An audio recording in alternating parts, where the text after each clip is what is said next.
सा खख्लाबारि दालाइसा एबसुआ सनाथि मायथाइ फोरबो फालिनो साखाफारा।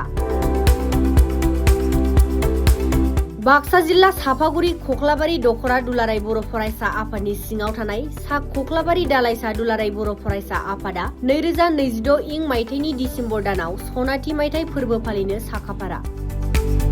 सानथामनि मेहेरगोनां हाबाफारिजों खुंफुंजागोन सनाथि मायथाइनि हाबाफारिया। मख'नो गोनांदि दिनै बेनिनो रायदाव आफादनि मावख' बेखेवनाय जायो आरो बे मावख'खौ बेखेवनानै होयो रायदाव आफादनि मासिगिरि हिटलार बर'आ। ओनसोलाव गोग्गो समाज आरो सोलोंथाइ बिथिंखौ गाहायै बिथा खालामनानै सनाथि मायथाइ फोरबोखौ खुंफुंनो थियारि खालामदों होनना रायदाव आफादनि मासिगिरि हिटलार बर'आ खौरांगिरिनि गेजेरजों फोरमायो। आरो रायदाव आफादनि कनभिनर बिजु बर' खरसारि बिथाङा बे ओनसोलाव गुबुन गुबुन हारि माहारिफोरजों लोगोसे सोलोंथाइ बिथिं, हारिमुवारि सांग्रांथि बेखौ लानानै समाजाव मोनसे गोजोन थासारि सोरजिनो थाखाय सा खख्लाबारि दालाइसा एबसुनि सनाथि मायथाइखौ खुंफुंनो साखाफारा होनना खौरांगिरिनि गेजेरजों फोरमायो। दानि एसे सिगाङाव जोंनिनो सनाथि मायथाइ रायदाव आफादनि मानगोनां चेयारमेन बिथां हिटलार बर' आदाया एसे सिगाङाव फोरमायलांखाबाय। जोङो बे हाबाफारिखौ जोंनि ओनसोलनि गासै बर' जाथिजों लोगोसे बेवहाय थाफानाय जि खाथि खालानि जि जाथि जनगोष्ठीफोर, बेवहाय जोङो जोंनि जि सोलोंथाइ बिथिं आरो जोंनि हारिमुवारि जिखिनि सांग्रांथि बे बिथिंफोरखौ लानानै जोङो समाजाव मोनसे गोजोन थासारि सोरजिनानै होनो हायो नामा बेखौ नोजोर बोनानैनो जोङो जोंनि नर्थ खख्लाबारि दालाइसा दुलाराय बर' फरायसा नि जि बेन्दों सिङाव थानाय ओनसोलफोर बेवहाय जोङो मोनसे जोंनि मेसेजखौ जोङो बेखौनो होनो सानदों। माबायदि एवार्ड जागोन बे हाबाफारिनि गेजेरजों?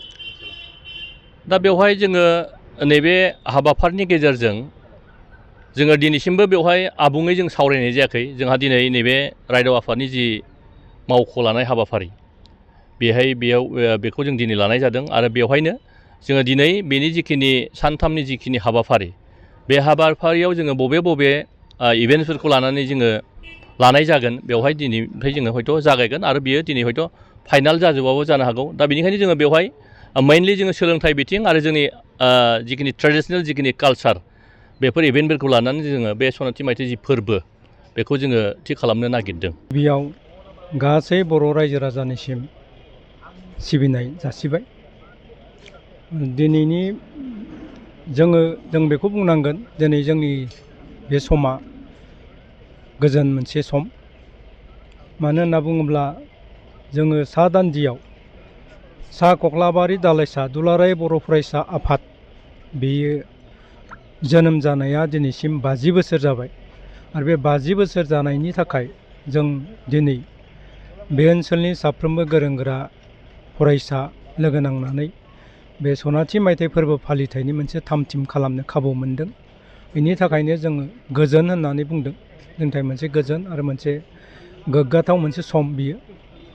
दा बे समाव जोङो मोनसे रोखा नङाब्लाबो 2026 इं मायथाइनि जा डिसेम्बरनि 25, 26, 27 खालारखौ जों दा हमनानै लाथ'दों आरो हरखाब माबा मोनसे जुदि गोनां जायोब्ला हयथ' जों बेखौ फरिखा माबा मोनसे बेबायदि आलादा मोनसे परिबेस फैयोब्ला जों हयथ' एसे फासयनांनोबो हागौ।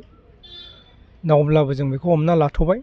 दा बे समाव जों सानदों जे मोनसे आफादनि सनाथि फोरबो फालिथाय खुंनो मोननाया बे गोरलै बाथ्रा नङा, बे मोनसे गौरबनि बाथ्रा। ओंखायनो जों गासै बे समाव जों जायफ्रा मावथि जानानै दङ गासैखौबो लोगो नांनानै जों मोनसे गौरब फिल खालामनाय बाथ्राखौ जों सानदांदों।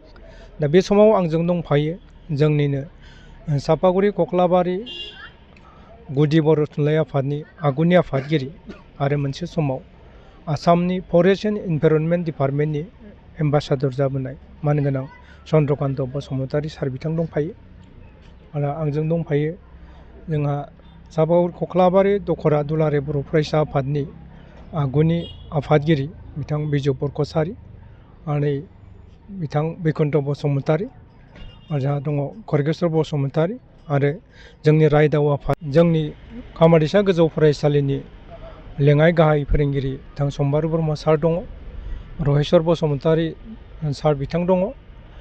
जोंहा बेवहाय सापागुरि कक्लाबारि दुलाराय बर' फरायसा आफादनि गासै बिबानगिरि, नर्थ कक्लाबारि दालाइसा दुलाराय बर' फरायसा आफादनि गासै बिबानगिरि बिथांमोन दङ आरो आगुनि जे दागिरि जे फाउन्डार मेम्बार बिथांमोन दङ। जों दिनै बिथांमोनखौ दिनैसिमबो लोगो मोनदों आरो बिथांमोनखौ जों बे मोजां मोनसे गोथार बुब्लियाव जों बिथांमोननो जोंनि गोसो गोरबोनिफ्राय साबायखर जासिनो लुबैयो। माबायदि खुंफुंनो साखाफारा नोंथांमोना आरो सानबेसेनि हाबाफारिजों खुंफुंगोन? जोङो दासान्दि बेखौ सानथामसोखौ जों गद लादों। सानथामनि मोनसे हाबाफारिजों मोजाङै जों खुंफुंनो हायो नामा जों बेखौ सानदों। आरो बे मोनसे फालिथायनि गेजेरजों जोंनि ओनसोलनि गासै रायजो राजानो जे मोनसे खौसेथि, गोजोन आरो मोनसे गोग्गो समाज दानायनि मोजां मेसेज होनो हायो नामा जों बेखौ नाजादों।